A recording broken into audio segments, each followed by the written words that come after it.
Asia, and I'll be showing you guys around today. Come on in. Today we'll be showing you how Highwood manufactures raw material in the spas and outside furniture.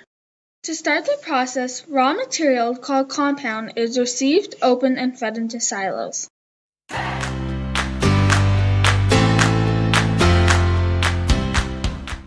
During the profile extrusion process, compound is shaped and formed into solid pieces.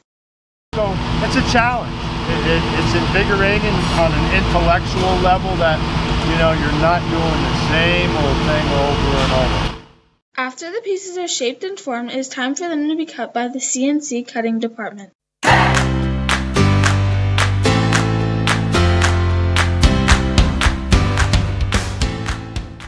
In the fabrication process, the pieces are now assembled into finished products.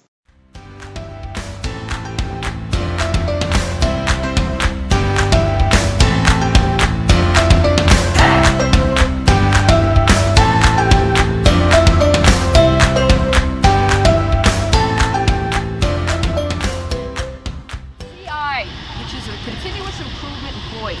That means that I try to make sure that these areas that work here, they're doing what they need to be doing, and everything has to flow in a certain way. In the spot process, they use a 3D printer to customize side panels. They also use a thermoformer to create molds for the corner pieces.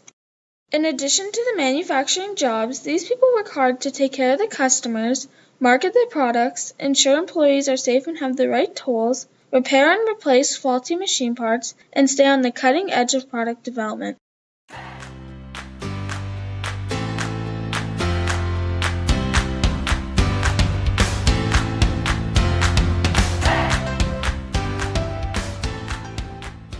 The people.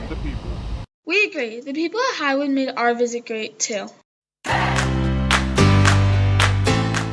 It truly does take teamwork to be successful.